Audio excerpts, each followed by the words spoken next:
Medak collectorate లో ఇంటర్లో ఉత్తమ ఫలితాలు సాధించిన విద్యార్థులకు ప్రతిభా పురస్కారాలను అందించారు. కార్యక్రమంలో కలెక్టర్, ఎమ్మెల్యే మైనంపల్లి రోహిత్ పాల్గొన్నారు.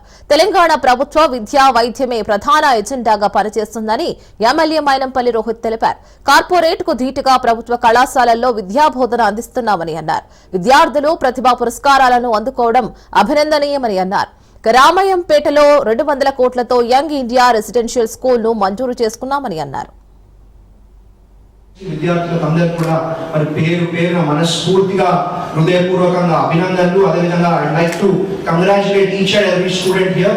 మాకు విద్యా వైద్యం చాలా ముఖ్యం, ఎందుకంటే విద్య కన్నా వైద్యం కన్నా ఇంకా ముఖ్యమైన ఏం లేవు అనే ఒక ఉద్దేశంతో అన్ని పాఠశాలలో కూడా నేనే ప్రత్యేకంగా పోవడం జరిగింది. పోయినప్పుడు నాకు చాలా బాధ వేసింది. ఏంటంటే కనీసం మా ఆడపిల్లలకు ఒక టాయిలెట్ ఫెసిలిటీ కూడా లేని పరిస్థితి.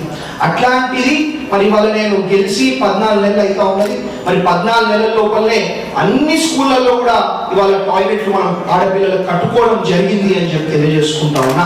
అన్నిటిని మెరుగుపరిచే విధంగా మరి మేము పనిచేస్తాం.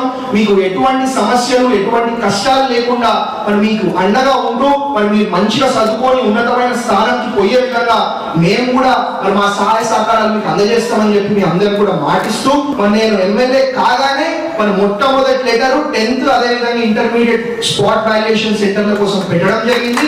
దాన్ని ఫాలోఅప్ చేసి ప్రభుత్వంతో ఫాలోఅప్ చేసి మరి మొన్ననే మనం ఇంటర్మీడియట్ కి స్పాట్ వాల్యుయేషన్ సెంటర్ కూడా మరి తెచ్చుకోవడం జరిగింది. మేము చేసిన కార్యక్రమాలే ఇవాళ చెప్తా ఉన్నాం. మరి అదే కాదు, విద్యలో భాగంగా మరి పక్కనే రామాయణపేట మెయిన్ రోడ్ లో 20 నుంచి 25 ఎకరాలలో మరి మన భవిష్యత్ తరాలు, మన పిల్లలు, మన విద్యార్థులు మంచిగా చదువుకోవాలా, ఉన్నతమైన స్థానాలకు పోవాలనే ఒక ఉద్దేశంతో మరి 20 నుంచి 25 ఎకరాలలో దాదాపు 200 కోట్లతోటి మనం యంగ్ ఇండియా ఇంటిగ్రేటెడ్ స్కూల్ కూడా మన మెదక్ నియోజకవర్గంకి తెచ్చుకోవడం జరిగింది అని చెప్పి.